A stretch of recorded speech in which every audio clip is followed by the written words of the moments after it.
Guys, it is Tristan with Nerdette's NewsStand, and we are at the end of the week with the Johnny Depp vs. the Sun trial, the end of the first week, day 4, and just like yesterday, I want to get right into it because I am going to try to summarize the majority of what happened today.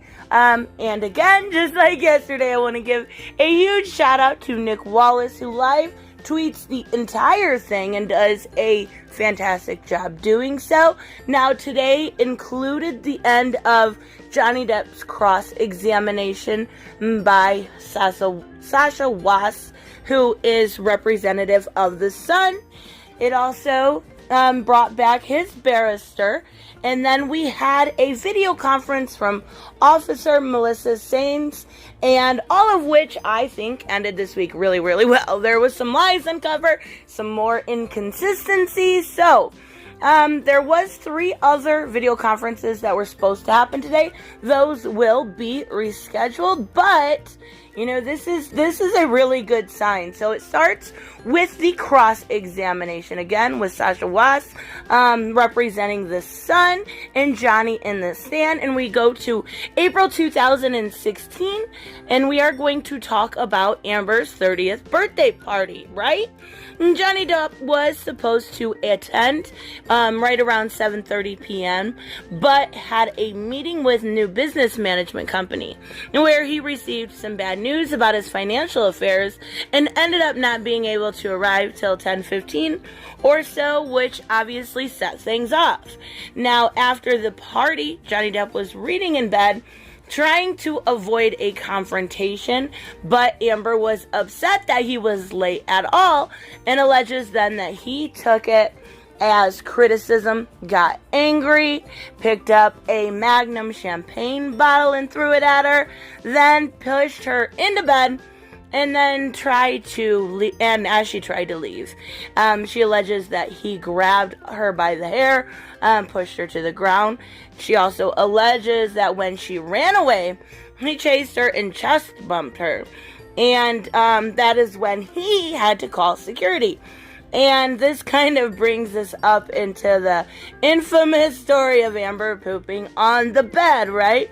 The whole new meaning to the Dirty 30, which is, what she tried to blame on her dog. Now, I did show pictures, and I will again, of the size of her dog, and, you know, you can make that call however you want. But another incident, is when, this is Amber's side again, right? So Johnny Depp goes to Amber Heard's apartment to collect a few small things. And he asked security to wait at the door in case she blew up, instead of waiting at the guard shack like they normally would. He was kind of prepared this time. And he then asked her about the incident at her birthday party. They hadn't cleared that up. He asked her just exactly what happened. Well, this escalated to calling both Rocky Pennington and Tillett Wright. And then Amber Heard accuses him of throwing the phone like a baseball at her face, and then pushing, Rocky and swinging a bottle of champagne around. I want you to remember what she accused him of, because this is going to be very important when we talk about the police officer, and it's fantastic.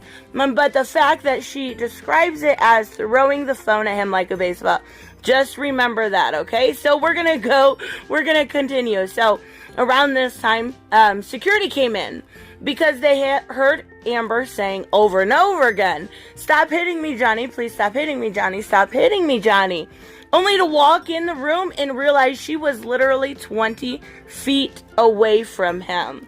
And there are some photos of the supposed or alleged damage that she received, and they did show those in court. There's also a security tape, which I will show, of him returning home. It's closed circuit TV or whatever it's called, of him returning home, in the actual elevator. So this brings us to text 2 weeks later, and they blame him for orchestrating.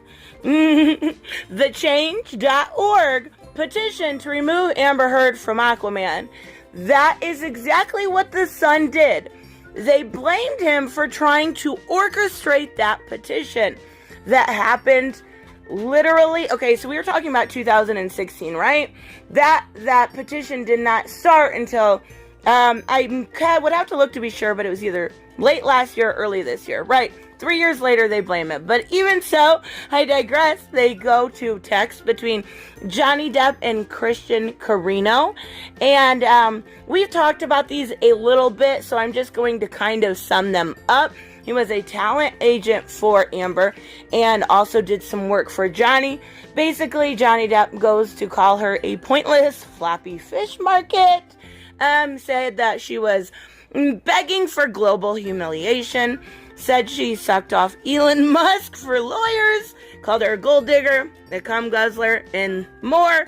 Like I said, we've talked about these text messages before, but yeah, you just gotta mention those wonderful names again, right? So this ends the cross-examination with the Sun. Now we are going to bring in Johnny Depp's barrister, David Sherborne, and we're basically going to go back over a lot of what we've talked the last couple days and fix the lies and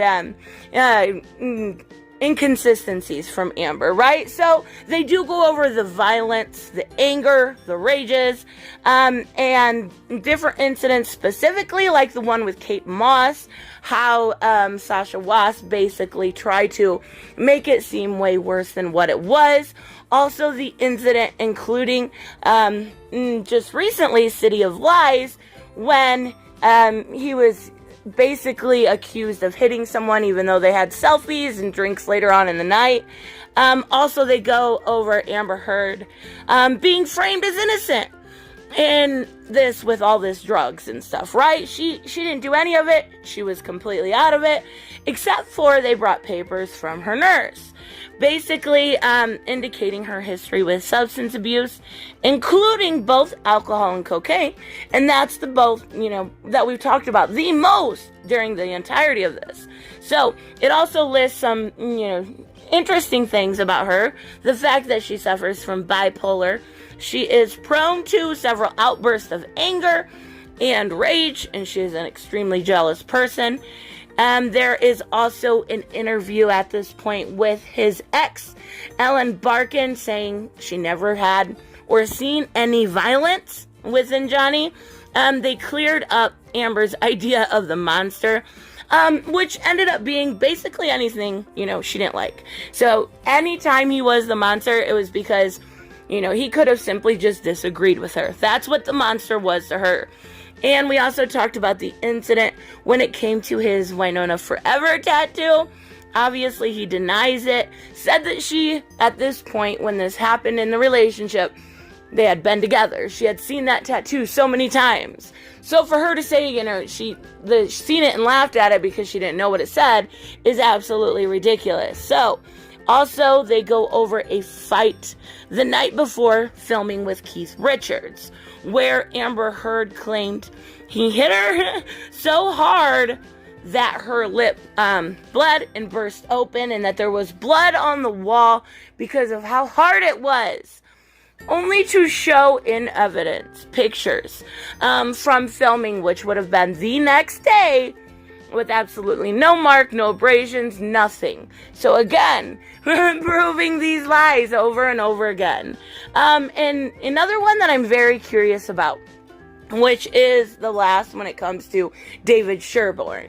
Now, the moaning audio I played in my video either yesterday or the day before, and the lawyers asked for, Johnny Depp's lawyers asked for the metadata on it. And he was asked to read the year that it came back, which was 2019. The metadata should have said it was 2014, and that is when the end of the day happened. So I am not sure until I get transcripts or something where they're going to go with that. because obviously they were not together in 2019, and if that's the true metadata, something obviously very transparently weird is going on. So I want to talk about the video link with the officer involved. Now, there was supposed to be 2 officers, and I will explain why the second one did not end up being needed. But the first one is Officer Sands.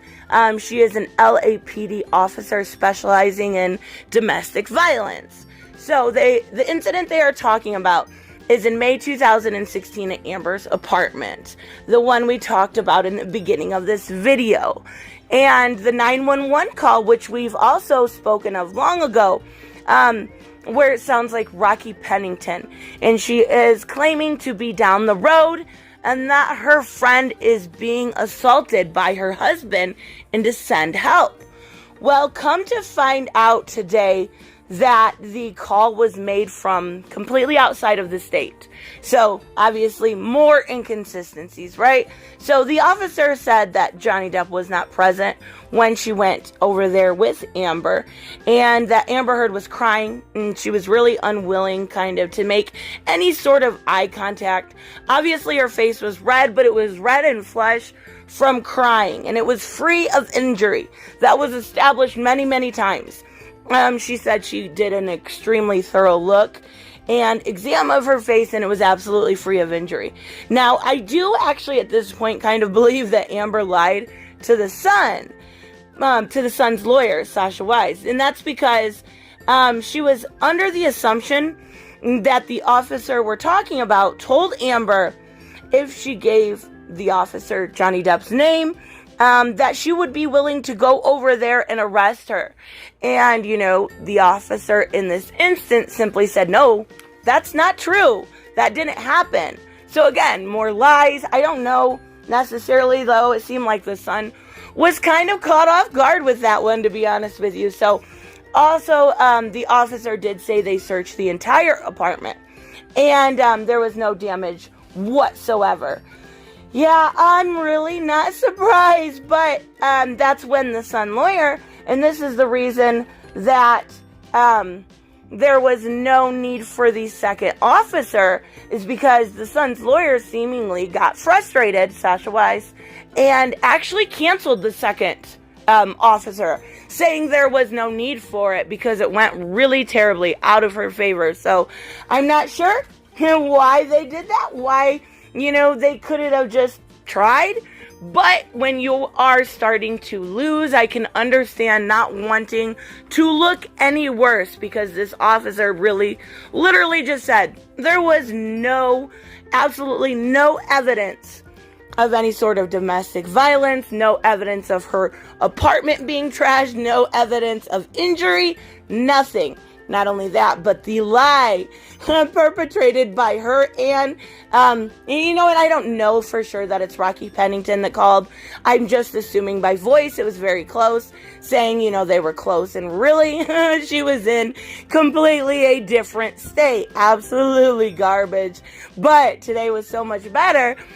Finally getting to the bottom of some of these lies. And it's going to be very interesting next Friday when she actually takes the stand. But that was a good wrap up, I would definitely say, for the week when it comes to this case. But yeah, there is definitely going to be a lot more starting next week. So make sure you guys are subscribed. I will keep updating it daily, and I will see you guys in the next one. Bye-bye.